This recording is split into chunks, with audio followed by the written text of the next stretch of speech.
What's going on, beautiful people? So it is spring. Taking my chances with turning my car off so there's no background noise. Try to give you guys this video really quick. A lot of us who have allergies can suffer from sinus migraines, and they are no joke if you've ever gotten one. So I'm going to give you guys some tips of some things that I've been doing that have really decreased the frequency and the intensity of my sinus migraines. Honestly, I'm in Georgia. We have a ton of pollen. But what I've looked up over time is a couple different things. So I want to share them with you. Let me see if I can lean into the shade a little bit. So a couple facts I want you to consider that can cause a sinus migraine.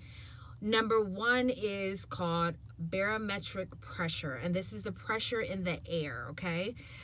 I want to say this is very similar to when you get on an airplane and, your ears pop. So the pressure change can occur sometimes like 48 hours before it starts to rain. So if you ever notice that you have really horrible allergies right before it rains, a couple things happen with that as well. Before it rains, your allergies can go bananas because the pollen in the air gets saturated. So now let's say there are 800 pollen molecules per square, whatever, however they measure it, then they explode. So now it's like 80,000, right? So that's why you get like the sneezing, runny nose, itchy eyes a lot more before it rains, which seems kind of weird than really any other time. I'm actually seeing like the bees get the pollen off my car right now. Okay, so that happens. But the barometric pressure can change before a storm as well. So you can get really, really crazy allergies. The itchy eyes, the runny eyes, the snotty nose out of nowhere, post-nasal drip, the itchy throat, okay? And you can get that migraine. So I'm gonna tell you guys what I've done. Hopefully this helps. Number one, you have to make sure you're taking the right medicine. Maybe about 5 years ago, I had a headache, migraine for about a week. Dull, come and go, kind of fade away, but stayed for a week until I was like, something's not right. So the Excedrin, the Tylenol that I was taking did not focus on what was the actual problem, which was the sinus pressure. So make sure if you're gonna take something, you're taking something that is specifically for sinus headaches or sinus migraines, okay? Now, the other thing I've been doing is, from my years of being a massage therapist, I know that everything's interconnected. So if something is messed up or tight, it's going to cause more problems elsewhere, okay? So what I want you to do is take a little bit of lotion on your hands, take a fist in this part of your knuckles, go up and down your neck muscles as hard as you can, okay? When I say up and down, I'm talking about to your collarbone, all the way up to where your skull meets your neck, okay? Same thing in the back, up and down, just grind your neck muscles out, okay? After you've done that on all sides, also go in deep where your clavicle muscle is, like right in that little ditch right there. Same thing in the back, okay? Make sure that you stretch, okay? Mine's probably gonna crack or pop. Side to side, to the front, pull your shoulders down, okay? After you've rubbed. And when I say rub, I mean all up in here, you have neck muscles here, all through the back, okay? Stretch, pull, try to do that as much as you can. For those of you who are not squirmish, take one hand under your chin and where your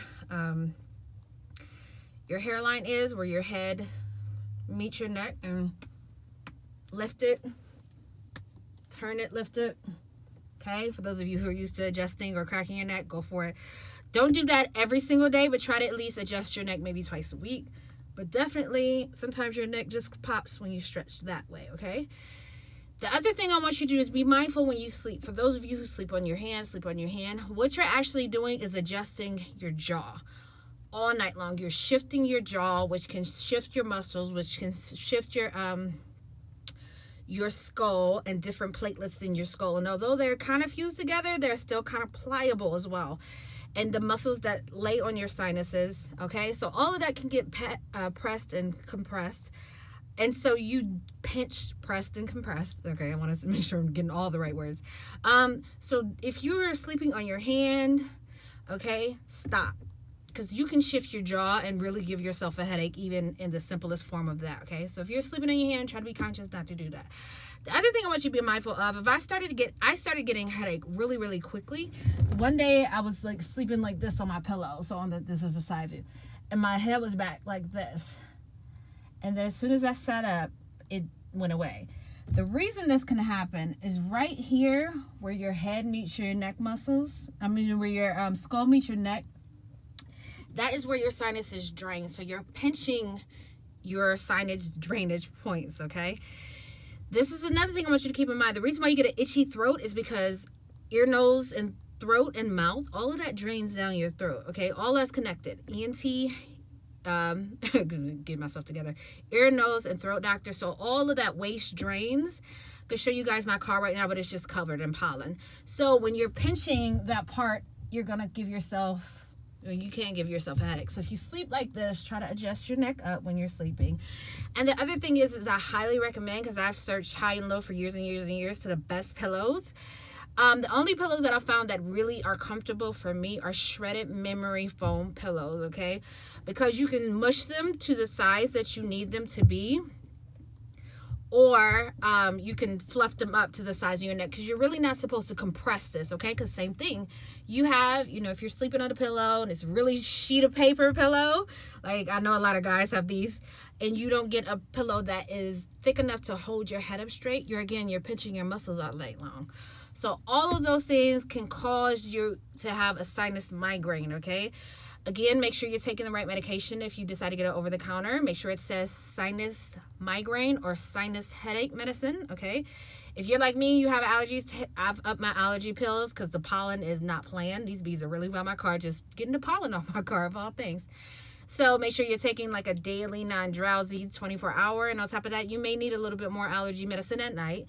So before everything starts draining, you start to get sick. You start to get a bronchial infection. We're in the middle of the coronavirus right now, which is a lot of coughing. You can gargle with apple cider vinegar. You can gargle with lemon juice. But what you want to do is stop the drainage anyway, okay? And a lot of people move from the north to the south that never had allergies that are all of a sudden like, I don't know what's wrong with me. I'm getting sick. I don't feel good. And you're coughing and you're sneezing and you're, doing all of that. Just accept it. Because I always like to tell people, you are in a room full of loose cocaine pollen with the fans blowing, okay? And you're going to get some in your nose. And when you get some in your nose, you're going to have a reaction and your body is trying to get rid of it. And sometimes that can cause a fever as well. So while we're in the middle of trying to figure out if it's coronavirus or if it is allergies, that's what you want to take care of first. So you're like, okay, I've been taking my allergy medicine. Now this is escalated because your body's trying to fight off the pollen. And it can cause the fever because in your body's mind is just trying to get rid of a foreign object. And sometimes that can be misconstrued as an infection. And then you can end up with, very similar symptoms like fever, sore throat, cough. Okay, so just be mindful to take care of yourself in advance. Don't think that you're just never going to have allergies, because you can develop them over time. But like I said, there's so much pollen in Georgia.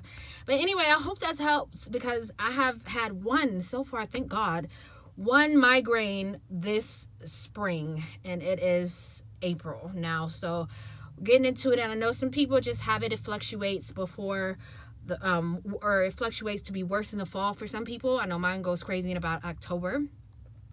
And also check your memories on Facebook. I know that sounds kind of weird, but see if you had a headache last year, right?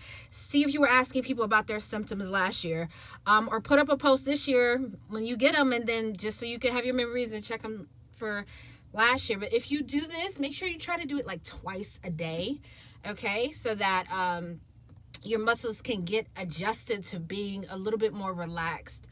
And again, remember how you sleep. You're sleeping like that for 8 hours. That didn't even hurt when I did that. You're sleeping like that for 8 hours, but go in really hard with your knuckles. Like put some lotion on, just go up and down, glide up and down in the back.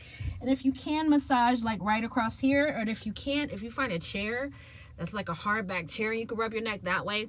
Give that a try also. So I hope this helps, guys. I had one really dull one. I took one pill, which is like rare for me, and I went to sleep and I woke up and I was fine. So that, and drink a lot of water. I hope this helps. And I'm hot, so I'm getting out this car. You guys, God bless.